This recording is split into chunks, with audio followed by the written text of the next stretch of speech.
اپنے گناہوں کی معافی مانگے تو اپنے آپ کو جہنم سے چھٹکارا دلا سکتا ہے، وہ شب برات۔ اس اعتبار سے کچھ لوگوں نے گمان کیا کہ شاید ليلۃ القدر اور لیلہ مبارکہ اس حدیث کی منہ سے وہی شب ہے، وہ ظاہر بات ہے کہ خارج از رمضان مبارک ہے، اور یہ کہ اس کے علاوہ بھی بات آ رہا ہے، لیکن یہ آ رہا جو ہے شاذ کے میں یہ کہہ سکتا ہوں کہ تقریباً اجماع ہے اس پر کہ یہ رات رمضان مبارک ہی کی ایک رات ہے۔ اس کی دلیل ایک تو یہ کہ القرآن مفسر بعض بعضا کے اصول کے مطابق قرآن مجید کے اندر سورہ بقرہ میں واضح کر دیا گیا شہر رمضان الذی انزل فیہ القرآن، رمضان مبارک کا مہینہ وہ ہے کہ جس میں قرآن نازل کیا گیا، اور یہاں فرمایا انا انزلناہ فی لیلۃ القدر، ہم نے اس کو اتارا ہے لیلۃ القدر۔ ان دونوں کو جوڑیے تو اس کا ایک لامحالہ جو ایک انیویٹیبل رزلٹ نکلتا ہے وہ یہی ہے کہ لیلۃ القدر رمضان مبارک۔ دوسری اس کی تائید ہوتی ہے وہ مشہور حدیث جس کو الحمدللہ کہ ہم نے بہت عام کیا ہے، رمضان مبارک کی آمد سے قبل کوشش ہوتی ہے ہر سال جو ہے اس کی یاد دہانی کرا دی جائے۔ ایک طویل خطبہ جو حضور نے دیا تھا، خطبنا رسول اللہ صلی اللہ علیہ وسلم فی آخر یوم من شعبان، یہ حضرت سلمان فارسی رضی اللہ تعالیٰ عنہ سے مروی ہے کہ حضور نے شعبان کے آخری دن ہمیں خطبہ ارشاد فرمایا، یا ایھا الناس قد اظلکم شہر عظیم شہر مبارک شہر فیہ لیلۃ خیر من الف شہر، لوگوں آگاہ ہو جاؤ، تم پر ایک بہت مبارک مہینے نے، بڑی عظمت والے مہینے نے سایہ کر دیا ہے، سایہ فگن ہو گیا ہے تم پر ایک مہینہ جو بڑی عظمت والا ہے، شہر عظیم جو بڑی برکت والا ہے، شہر مبارک۔ اور تیسرا جملہ اس میں یہی ہے شہر فیہ لیلۃ خیر من الف شہر، وہ مہینہ کہ جس میں ایک رات وہ بھی ہے کہ جو 1000 مہینوں سے افضل۔ ان دونوں چیزوں کے حوالے سے تقریباً دلائل بھی موجود ہے، اور ویسے یہ کہ جیسا کہ میں عرض کر چکا ہوں اجماع ہے کہ یہ رمضان مبارک کی ایک شب ہے، لیکن رمضان مبارک کی کون سی شب ہے اس پر بعض مفسرین نے تو لکھا ہے کہ 40 قول، چنانچہ صاحب تفسیر مظہری قاضی ثناء اللہ پانی پتی نے، میں نے وہ تفصیل تو نہیں پڑھی کہ 40 قول، لیکن امام راضی نے جو 9 قول نقل کیے ہیں وہ میں تیزی کے ساتھ آپ کو سنا دیتا ہوں۔ ابن رزین رحمہ اللہ کا قول یہ ہے کہ رمضان کی پہلی شب ہے۔ حضرت حسن بصری رحمۃ اللہ علیہ یہ ہے تابعین میں سے، اس لیے میں رضی اللہ عنہ نہیں کہہ رہا، رحمۃ اللہ علیہ، حضرت حسن بصری رحمۃ اللہ علیہ کی رائے ہے کہ یہ 17ویں شب ہے، یعنی وہ شب کہ پھر جس کے اگلے دن جو ہے وہ غزوہ بدر ہوا ہے، یوم الفرقان۔ حضرت انس رضی اللہ تعالیٰ عنہ مرفوع روایت کرتے ہیں کہ یہ 19ویں شب ہے۔ محمد بن اسحاق جو بہت بڑے سیرت نگار ہیں حضور کے، ان کا قول ہے کہ یہ 21ویں شب ہے۔ حضرت عبداللہ ابن عباس رضی اللہ تعالیٰ عنہما سے قول جو ہے مروی ہے کہ یہ 23ویں شب ہے۔ حضرت عبداللہ ابن مسعود رضی اللہ تعالیٰ عنہ سے مروی ہے کہ یہ 24ویں، اور اس کو میں ذرا اہم کر دیتا ہوں اس لیے کہ 24ویں شب جو ہے سورہ علق کی ابتدائی آیات کے نزول کے ضمن میں کچھ حساب کتاب کے جوڑنے سے 24ویں اور 25ویں شب کا بھی معاملہ جڑتا ہے، جو کہ میں نے آپ کو سورہ علق کے درس کے دوران بتایا۔ اس کے بعد حضرت ابو ذر غفاری رضی اللہ تعالیٰ عنہ کا قول ہے کہ یہ 25ویں شب ہے۔ اس کے بعد حضرت ابی بن کعب رضی اللہ تعالیٰ عنہ کا قول ہے، یہ وہ ہے جن کو کہ حضور نے خود فرمایا کہ اقرأہم ابی بن کعب، قرآن مجید کے سب سے بڑے قاری حضرت ابی بن کعب رضی اللہ تعالیٰ عنہ، اور ان کے بھی سینے پر آپ نے تھپکی دی تھی۔ ایک سوال کیا آپ نے کہ سب سے عظیم سورت کون سی ہے، اور جب انہوں نے صحیح جواب دے دیا سورہ فاتحہ، تو پھر یہ کہ اس پر حضور نے تھپکی دی کہ تمہیں اللہ تعالیٰ نے بہت صحیح مناسبت عطا کی ہے ان کی اور صحابہ میں سے بہت سے لوگوں کی رائے، یہاں تک کہ یہ کہا جا سکتا ہے کہ بقیہ اقوال جو ہے وہ شاذ کے درجے میں ہے، اور یہ گویا کہ اگر اجماع کا کہا جائے تو بہت حد تک اتفاق کے درجے میں ہے کہ یہ 27ویں شب، اور اس 27ویں شب کے ضمن میں حضرت عبداللہ ابن عباس سے ایک روایت میں پہلے آپ کو بتا چکا ہوں کہ 23ویں شب، لیکن 27ویں شب کے ضمن میں جو مختلف روایات حضرت عبداللہ ابن عباس رضی اللہ تعالیٰ عنہما سے مروی ہیں ان میں بھی کچھ لطیف نکات ہیں، میں بعد میں بیان کروں گا۔ اس کے بعد ایک شاذ قول اور بھی ہے کہ یہ 29ویں شب ہے، تو یہ گویا کہ 9 ہیں اقوال، ان میں سے بعض جلیل القدر صحابہ کے، عبداللہ ابن مسعود، ابو ذر غفاری، ابن عباس، ابی بن کعب، لیکن یہ ہے کہ سب سے زیادہ جو اتفاق اگر اجماع نہ کہا جائے تو 27ویں شب ہے۔ اس 27ویں شب کے بارے میں حضرت عبداللہ ابن عباس نے 3 نقطے بیان کیے۔ ایک نقطہ تو یہ ہے کہ یہ پوری سورہ مبارکہ جو ہے سورۃ القدر، اس میں 30 الفاظ ہیں، اور ان 30 الفاظ میں سے 27واں لفظ ہے ہی حتی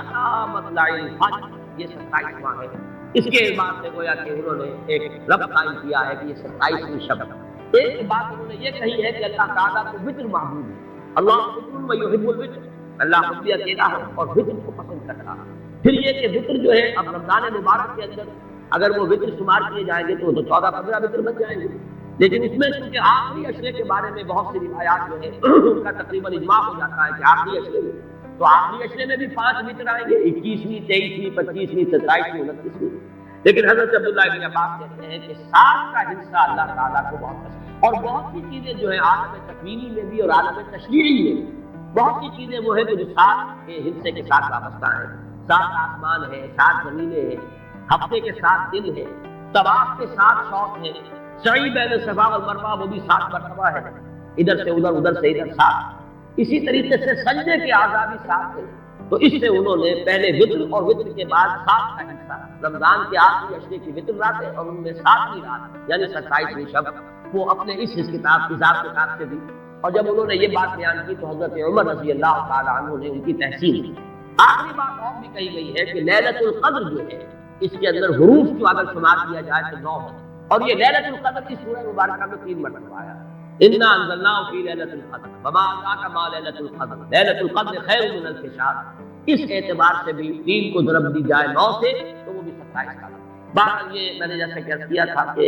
ان کا کوئی تعلق نہ صرف سے ہے نہ نحو سے ہے نہ روایات سے، لیکن بہرحال حضرت عبداللہ ابن عباس کا ایک ذوق ہے، اس کو آپ ذوقی باتیں بھی کہہ سکتے ہیں، لیکن یہ کہ حضرت عبداللہ ابن عباس کی ذوقی بات ہے لہٰذا اس کا کم سے کم تذکرہ ہو جانا چاہیے۔ ایک بحث یہ ہے کہ آہیا باقیۃ ام لا،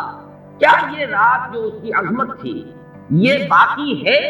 یا صرف وہی رات جو تھی جس میں کہ قرآن مجید نازل کیا گیا وہی عظمت کی حامل ہے؟ انا انزلناہ فی لیلۃ القدر، یا یہ کہ اب بھی ہر سال یہ رات آ رہی ہے تو اسی عظمت کی حامل ہے،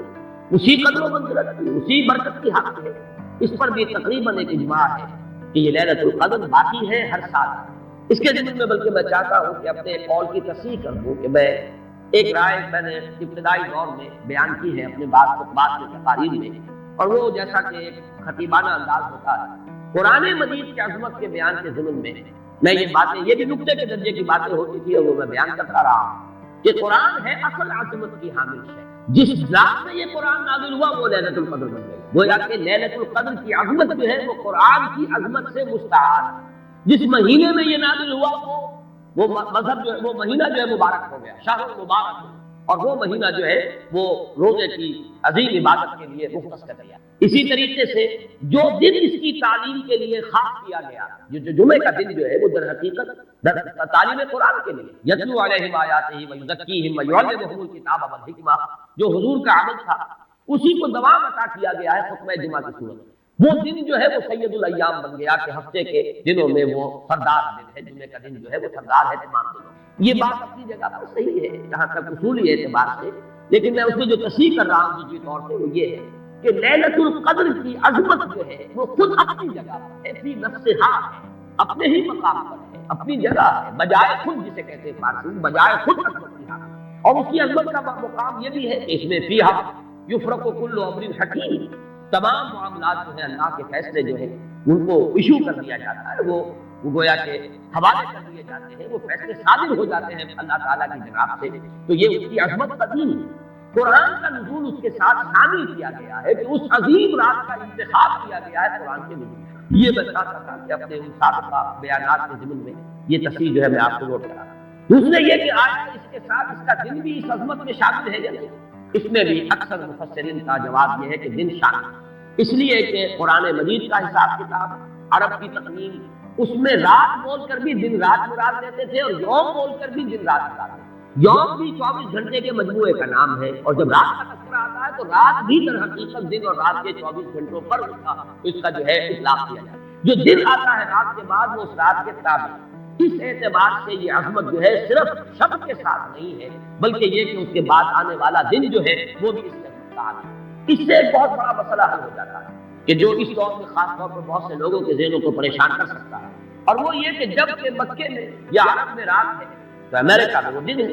وہ دن یا اگر وہ رات آئے گی تو ابھی اس کے 12 گھنٹے کے بعد وہاں پر رات آئے گی۔ اس اعتبار سے دن جو ہے وہ بھی جب شامل ہو گیا اس کے ساتھ تو معلوم ہوا کہ کرۂ ارضی کا کوئی حصہ بھی، کوئی نقطہ بھی اس برکت اور اس قدر و منزلت سے محروم نہیں رہے، اس لیے کہ دن کے رات کے ساتھ تو دن جو ہے تمام شامل۔ اب یہ کہ یہ خیر من الف شہر، اس سے کیا بات ہے؟ دو باتیں تو اس میں بالکل بات ہے، ایک اس اعتبار سے کہ اس میں جو عبادت کی جائے، استغفار کیا جائے، ذکر کیا جائے، اس کی قدر و منزلت